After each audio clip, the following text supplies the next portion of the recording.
De même que les saints apôtres annonçaient au peuple la parole de Dieu et que leur âme était toute en Dieu, parce que vivait en eux l'Esprit de Dieu. Ainsi le moine contemple en esprit la grandeur de Dieu.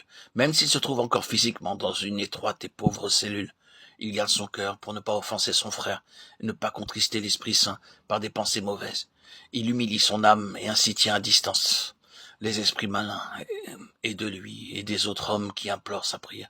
Celui qui aime Dieu pour penser à lui jour et nuit, il n'y a rien qui pourrait l'en empêcher. Ainsi, rien n'empêchait les apôtres d'aimer le Seigneur. Ils vivaient dans le monde, mais le monde ne gênait nullement leur amour. Ils priaient pour le monde et proclamaient la parole. L'Esprit de Dieu nous apprend à prier partout, même au désert, pour tous les hommes, pour le monde entier. Il n'y a rien de meilleur que la prière. Les saints priaient sans cesse, ne restez pas une seconde sans prier. Celui qui est humble a déjà vaincu ses ennemis. Qui s'estime dans son cœur digne du feu éternel et fuit par les esprits malins et n'a aucune pensée mauvaise en son cœur. Mais son esprit et son cœur reposent entièrement dans le Seigneur, qui a connu l'Esprit Saint et par lui s'est revêtu d'humilité et devenu semblable à son Maître Jésus-Christ, le Fils de Dieu.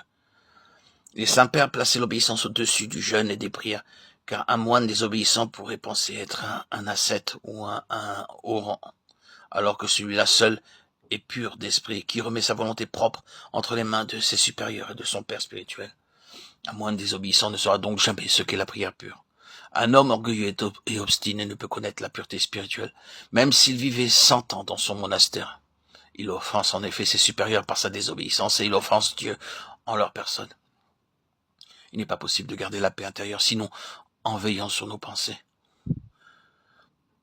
Ne pas juger les autres, Matthieu 7:1.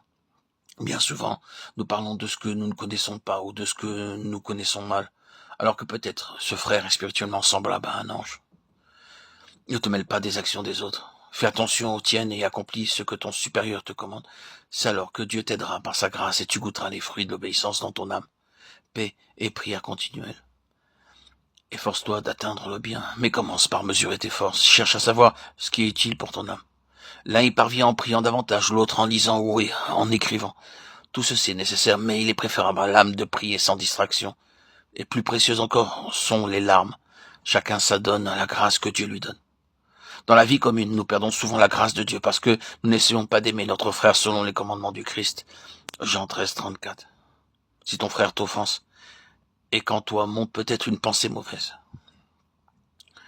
Si tu le condamnes et que tu ressentes peut-être de la haine, tu sentiras que la grâce pénètre plus difficilement dans ton âme. Exerce-toi donc par la paix de l'âme à aimer même celui qui te calomnie et à prier aussitôt pour lui. Demande à Dieu de toutes tes forces le don d'aimer tous les hommes, puisque le Seigneur a dit « Aimez vos ennemis » Matthieu 5:44. Si nous les aimons, nous ne pouvons pas goûter la grâce divine. Et si par contre, notre amour déborde pour nos ennemis, nous recevrons des grâces sur grâce.